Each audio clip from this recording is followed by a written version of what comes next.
이제 기독교 강요 1권 16장에서 18장에 걸쳐 칼빈은 하나님의 섭리에 대한 논의를 진행합니다. 하나님은 만물을 지으시고 그 지으신 것을 보존, 운행, 통치합니다. 이러한 하나님의 섭리는 만물에 미치고 무엇보다 우리 인생에 미칩니다. 하나님을 한번 창조하신 그 창조주로만 우리가 생각한다면 우리는 하나님에 대해서 아주 차갑고 황량한 그러한 생각만 하게 될 것입니다. 하나님의 능력의 현존이 지금 우리가 살아가는 이 세계와 그리고 우리 자신에 비치지 않는다면 우리는 살아계신 삼위일체 하나님을 고백할 수 없게 될 것입니다. 히브리서 11장 3절에서 믿음으로 모든 세계가 하나님의 말씀으로 지어준 줄을 우리가 아나니라고 전했는데요. 창조에 대한 믿음이 있다면 섭리에 대한 믿음도 또한 우리에게 있어야 한다는 것입니다. 믿음은 하나님이 창조주시라는 것을 우리에게 가르쳐 주는 동시에 그 하나님이 모든 우주의 운행과 그리고 천체의 운행과 지극히 작은 참새 한 마리라도 하나님이 지키고 기르시고 돌보시는 그러한 영원한 통치자시며 보존자라는 것을 또한 우리가 믿게 한다는 것입니다. 다윗은 시편 33편 6절에서 여호와의 말씀으로 하늘이 지음이 되었으며 만상을 그의 입 기운으로 이루었다라고 이렇게 노래했습니다. 그리고 33편 13절에서는 여호와께서 하늘에서 굽어보사 모든 인생을 살피시며라고 이렇게 또한 노래했습니다. 만물을 지으시고 그의 입 기운으로 이루셨다. 말씀과 성령으로 모든 일을 이루신 그 하나님께서 만물을 살피시고 그리고 우리 인생도 살피신다라고 노래한 것입니다. 하나님이 세계의 창시자고 인간의 모든 일들이 하나님에 의해 돌보심을 받는 이 사실을 우리가 믿고 그것을 마음속으로 받아들이지 않는다면 하나님을 경외하고 또 매사 하나님의 뜻을 구하고 하나님의 행사를 구하는 그러한 기도에 이룰 수 없을 것입니다. 그러므로 우리가 하나님 앞에서는 그러한 최상의 순서는 하나님을 믿음으로 고백하고 그 고백 가운데 만물 그리고 우리 자신 그 일들을 다 세세하게 이루시는 섭리의 하나님을 또한 우리가 영접하고 고백한다는 것이죠. 하나님은 때를 따라 먹을 것을 주시고 하나님이 손을 펴서 주시면 만족하고 하나님이 그 낫을 숨기셔서 주시지 아니하면 우리는 떨 수밖에 없습니다. 하나님이 손을 펴서 우리를 돌보시면 열매를 맺을 것이로되 주의 영이 떠나시면 모든 것은 그저 티끌에 불과하고 먼지에 불과하게 될 것입니다. 그래서 하나님의 영이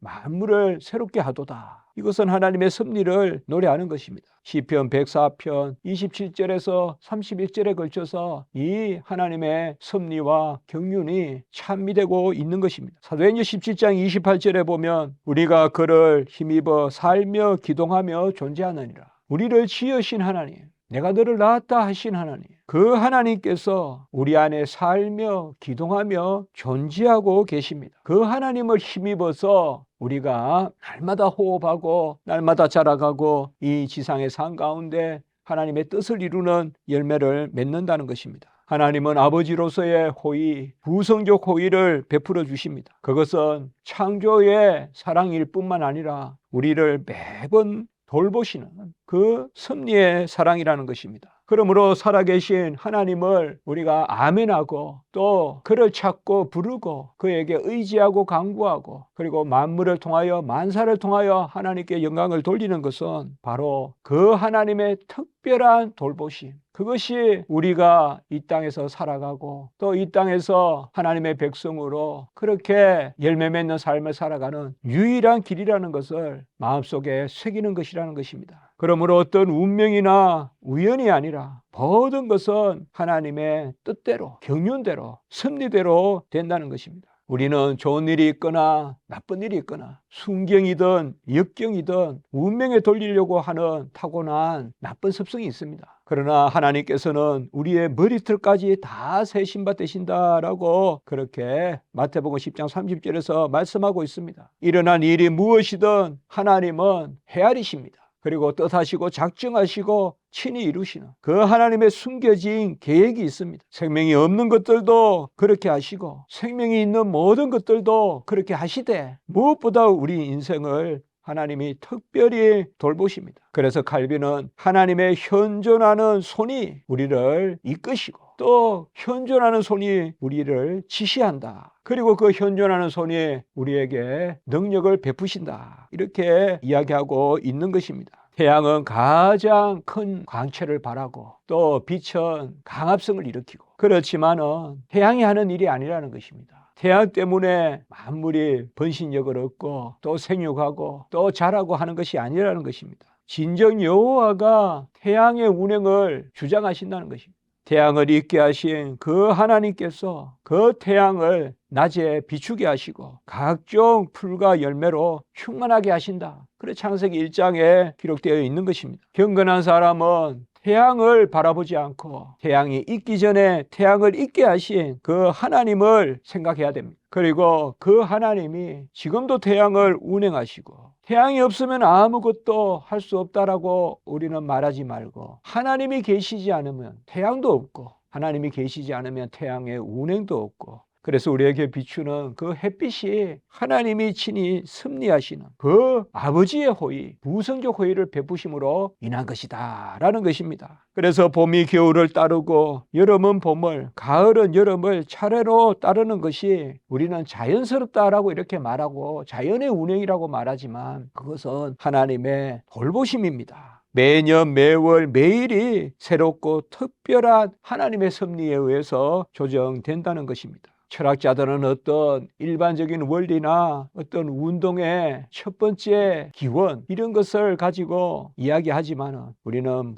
모든 것의 계획과 뜻과 존재하게 하시는 분이 하나님이시고 그 존재의 활동이라든지 또 그 존재의 성장이라든지 그 존재가 존재의 가치를 구현하는 것, 이 모든 것이 하나님이 하시는 것이다. 아리스토텔레스가 말하는 그저 신은 첫 번째 동자가 되는, 첫 번째 무브가 되는 그러한 자리에 머무는 것이 아니라 하나님은 모든 것을 있게 하시고 모든 것을 살피시고 모든 것을 끝까지 열매 맺게 하시는 분이다. 이것이 바로 하나님의 섭리라는 것입니다. 이러한 하나님의 섭리를 자연의 통치라는 이름으로 그 자연의 법칙에 가두는 것은 아주 치기 어린 억지라는 것입니다. 자연의 영속성은 하나님이 그렇게 하시기 때문에 영속적인 것입니다. 자연이 어떻게 스스로 그 시간에 별의 행로를 주장할 수 있겠습니까? 어떻게 자연이 스스로 새가 철마다 날아다니고 꽃이 피고 이러한 것을 스스로 행할 수 있겠습니까? 모든 것은 하나님이 하시는,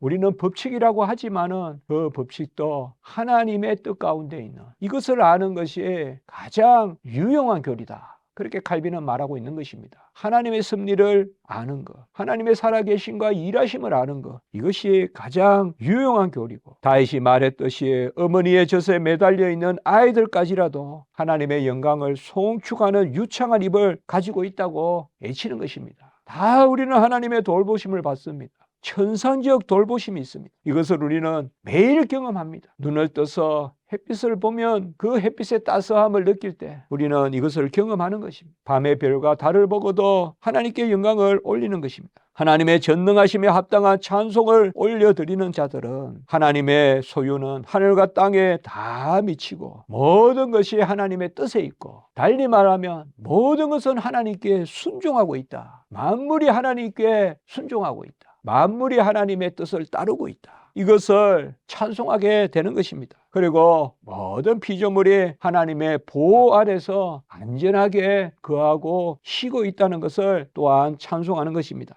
모든 피조물은 무슨 권능이나 행위나 운동에 있어서 제 멋대로 된 것이 하나도 없고 하나님의 은밀한 계획에 의해서만 다스려지고 하나님의 지식과 하나님의 뜻에 따른 작정에 의하지 않고서는 아무것도 일어나지 않는다는 것입니다. 그러므로 하나님의 섭리가 모든 만물을 운행하고 모든 만물이 생성되고 또 열매 맺는 그 열쇠라는 것입니다. 그래서 하나님의 섭리가 그 열쇠이므로 하나님은 섭리의 보유자다라고 칼빈은 말하고, 그 섭리는 하나님의 두 눈에 못지않게 두 손에 속한다, 이렇게 아주 아름다운 이야기를 했습니다. 하나님의 섭리는 두 눈에 속한 것에 못지않게 두 손에 속한다. 하나님은 바라만 보실 뿐만 아니라 친히 행하신다. 하나님이 그의 동산에서 친히 준비하신다. 여호와 이레. 아브라함의 이삭을 바치려고 나섰을 때 하나님이 어린 양을 준비했듯이 하나님은 단지 바라만 보고 지시만 하시는 분이 아니라 하나님의 뜻하신 것, 지시하신 것을 궁극적으로 마련하시고 이루시는 분이 바로 하나님이시다. 그러므로 창조하신 하나님은 그저 무기력하고 한가하게 쉬고 계신 하나님이라는 그러한 무신론적인 유물론적인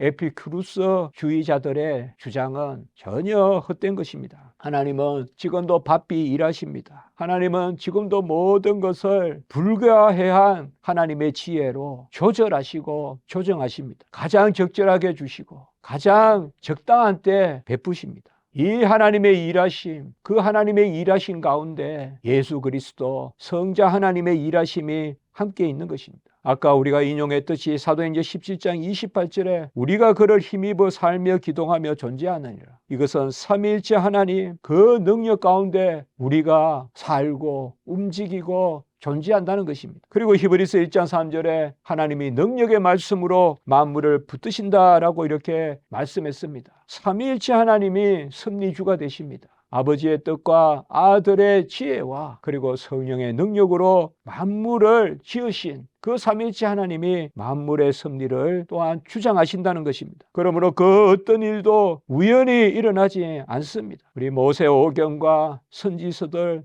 또 시편 구약의 성경에서도 계속해서 하나님이 이슬과 비로 땅을 적시고 그의 주권으로 모든 것을 온전케 하시고 어떨 때는 우박을 내리고 폭풍도 내리시기도 하시지만 그것으로 다시금 농사를 짓는 그러한 물로도 사용하게 하시고 한 방울의 비도 하나님의 확실한 명령이 없이는 떨어지지 않는다. 우는 까마귀 새끼에게도 먹을 것을 주시는 하나님, 그 하나님이 빗방울 하나도 그냥 떨어지게 하지 않는다. 볼품없는 참새 한 마리라도 그저 땅에 떨어지지 아니하고 우리 인생의 높이심과 또 낮추심이 하나님이 일하심에 있다. 이것이 바로 하나님의 섭리인 것입니다.